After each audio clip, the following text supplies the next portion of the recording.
नमस्कार। आज के इस वीडियो में हम देखेंगे छत्तीसगढ़ का सम्मानिकरण। काफ़ी इंपॉर्टेंट है आपके सभी एग्जाम के लिए।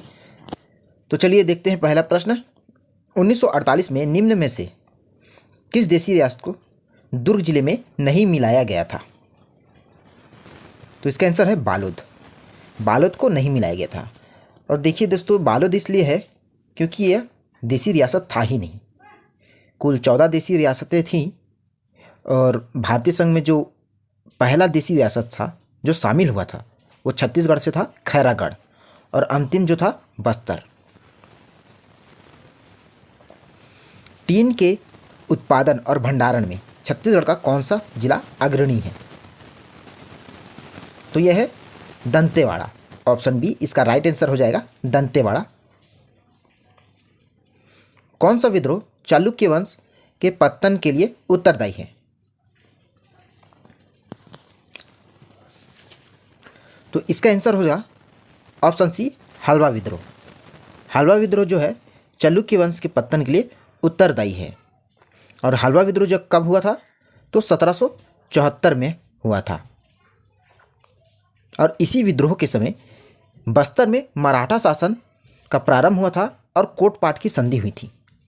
और कोटपाट की संधि किस तिथि में हुई थी? तो 1778 में हुआ था। किस कलचुरी शासक ने तुमाड़ शहर की स्थापना की थी? तो इसका आंसर होगा जजल्यदेव प्रथम। इन्होंने तुमाड़ शहर की स्थापना की थी। छत्तीसगढ़ में कृषि मशीनरी परीक्षण प्रयोगशाला को किस स्थान पर स्थापित किया गया है? ये भी काफ़ी इंपॉर्टेंट है। आंसर होगा ऑप्शन बी, रायपुर में। तो रायपुर में स्थापित किया गया है। किसके नेतृत्व में रायपुर जिला परिषद द्वारा छत्तीसगढ़ राज्य बनाने की मांग रखी गई थी? तो इसका आंसर होगा पंडित सुंदरलाल शर्मा के द्वारा। और ये जो रायपुर जिला परिषद में कब रखा गया था मांग? तो 1924 में। दोस्तों ये डेट भी आपको याद रखते चलना है। बैलाडीला पहाड़ी की सबसे ऊंची चोटी कौन सी है? तो ये है नंदीराज चोटी। नंदीराज चोटी जिसकी ऊंचाई है 1210 मीटर। और ये कहाँ पर है? तो दंतेवाड़ा जिले में है। छत्तीसगढ़ के किस भाग में गोंडवाना युगीन शैल पाई जाती है? तो ये पाई जाती है बघेलखंडी में। तो बघेलखंड जो है वहाँ पर गोंडवाना युगीन शैल पाई जाती है। छत्तीसगढ़ की कौन सी नदी है जिसका रंग लाल है? तो शंखनी नदी। शंखनी नदी जो है इसका रंग लाल है। इसमें फास्फोरस की मात्रा अधिक पाई जाती है जिसका कारण इसका रंग लाल हो गया है।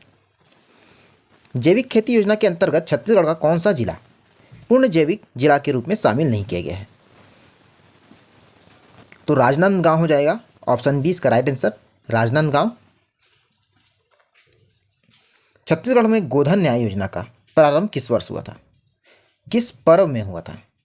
तो ये हरेली पर्व। ये मूलतः किसानों का त्यौहार है, हरेली पर्व। और गोधन न्याय योजना जो है 2020 में आया था। हरेली त्यौहार के दिन इसे लागू किया गया था। इस राज्य में कलचुरी वंश की प्रथम राजधानी कौन सी थी? तो कलचुरी वंश की प्रथम राजधानी जो तुमाड़ थी। Option C, तुमाड़। छत्तीसगढ़ का प्रसिद्ध तुरतुरिया आश्रम किस वन्य अभ्यारण्य के मध्य स्थित है? तो ये 12वां पारा में स्थित है। यहाँ पर वाल्मीकि आश्रम भी रह चुका है। इस राज्य में कौन सा मोटर वाहन नियम लागू है? तो ये मोटर वाहन नियम 1994 लागू है छत्तीसगढ़ राज्य में। छत्तीसगढ़ के किस स्थान में मध्य भारत पेपर मिल स्थित है?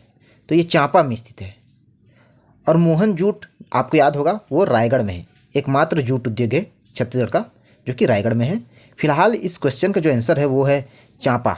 Option B, Champa. सरगुजा के मेन पार्ट में कौन सा खनिज पाया जाता है?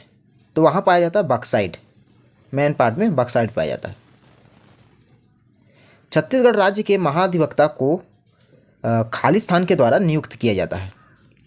तो महाधिवक्ता एक राज्यपाल के द्वारा नियुक्त किया जाता है। ऑप्शन डी इसका राइट आंसर हो जाएगा। और अनुच्छेद 165 के तहत।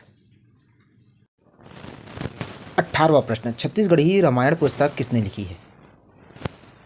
तो ये लिखी है जमुना प्रसाद यादव। ऑप्शन डी इसका राइट आंसर हो जाएगा, जमुना प्रसाद यादव। कत्था बनाने के लिए किस पेड़ की लकड़ी का उपयोग होता है? तो खैर, और खैरवार जो जनजाति है वो कत्था बनाने का कार्य करती है और खैर वृक्ष का प्रयोग होता है कत्था बनाने के लिए। किस पर्व में भगवान जगन्नाथ की रथ यात्रा निकाला जाता है? तो गोचा पर्व। और ये किस जिले में आयोजित होता है? तो बस्तर जिले में